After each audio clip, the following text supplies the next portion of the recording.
नमो नारायण, जय महाकाल, जय माँ बगलामुखी।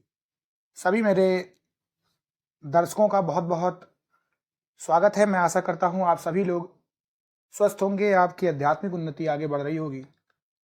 आज के मेरे वीडियो का टॉपिक है कि इस भोग से तुरंत देवी देवता भगवान प्रसन्न होते हैं। यदि आप इस चैनल पर पहली बार आए हैं तो इस वीडियो को पसंद आने पर जरूर लाइक करिएगा, बेल नोटिफिकेशन को भी दबाइएगा ताकि नेक्स्ट वीडियो का नोटिफिकेशन आपको जरूर मिले।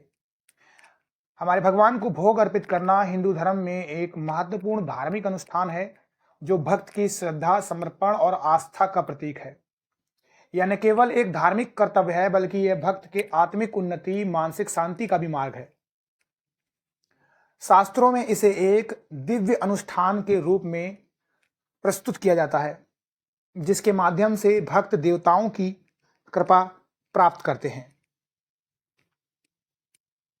सबसे पहले हम जानेंगे भगवान को भोग लगाने का जो अर्पण है उसका शास्त्रिक जो महत्व है वो क्या होता है। भगवान श्री कृष्ण ने भगवत गीता में कहा है कि पात्रम पुष्पम फलम तोयम यो में भक्तिया प्रयच्छति, अर्थात जो भक्त प्रेम पूर्वक पत्र, पुष्प, फल या जल अर्पित करता है वह मुझे प्रिय है। इससे एक बात तो स्पष्ट हो गई है कि भोग का अर्पण का उद्देश्य भगवान को प्रसन्न करना और भक्त के हृदय में शुद्धता लाना होता है, न कि केवल भोग का भोग लगाना।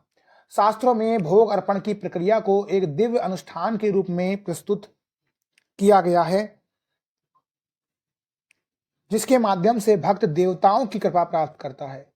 यह न केवल एक धार्मिक कर्तव्य है बल्कि यह भक्त के आत्मिक उन्नति और मानसिक शांति का भी मार्ग है।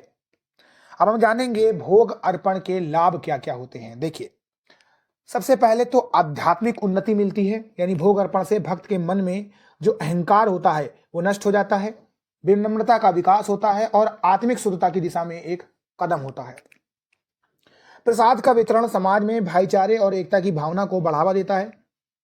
दूसरी बात, भोग अर्पण से धार्मिक परंपराओं की रक्षा होती है और आने वाली पीढ़ियों में इनका प्रचार प्रसार होता है। भोग अर्पण से मानसिक शांति मिलती है जो शारीरिक स्वास्थ्य को भी प्रभावित करती है।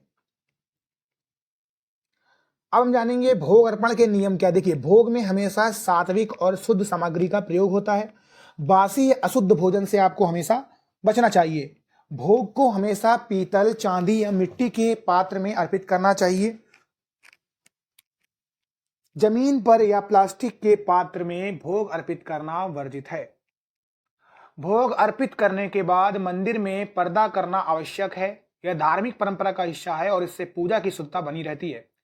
भोग अर्पण की प्रक्रिया को नियमित रूप से करने से आपको आत्मिक उन्नति मिलती है और मानसिक शांति भी मिलती है। अब हम जानेंगे भोग अर्पण के समय ध्यान रखने वाली सबसे जो महत्वपूर्ण बातें होती हैं वो कौन सी होती है। देखिए, स्नान के बाद आपको पूजा करना चाहिए। पूजा और भोग अर्पण से पहले स्नान करना आवश्यक होता है ताकि शरीर और मन दोनों शुद्ध रहें। भोग का वितरण, भोग अर्पित करने के बाद उसे स्वयं ग्रहण करें और परिवार के अन्य सदस्यों में भी वितरित करें। इससे समाज में प्रेम और एकता की भावना बढ़ती है। भोग अर्पण की प्रक्रिया को नियमित रूप से करने से आत्मिक उन्नति और मानसिक शांति बनती है। इस आज के वीडियो से हमने जाना कि भगवान को भोग अर्पित करना केवल एक धार्मिक क्रिया नहीं है बल्कि एक मानसिक और आत्मिक क्रिया भी है। यह भक्त के हृदय में शुद्धता, विनम्रता और प्रेम की भावनाओं को जागृत करती है। शास्त्रों में इसे एक दिव्य अनुष्ठान के रूप में प्रस्तुत किया जाता है जिसके माध्यम से भक्त देवताओं की कृपा प्राप्त करता है। इसलिए भोग अर्पण को एक श्रद्धा और समर्पण के रूप में समझें और इसे अपनी दैनिक जीवन की आदत बनाएं। आशा करता हूं आपको मेरा यह आज का वीडियो पसंद आया होगा। नमो नारायण, जय महाकाल, जय मां बगलामुखी।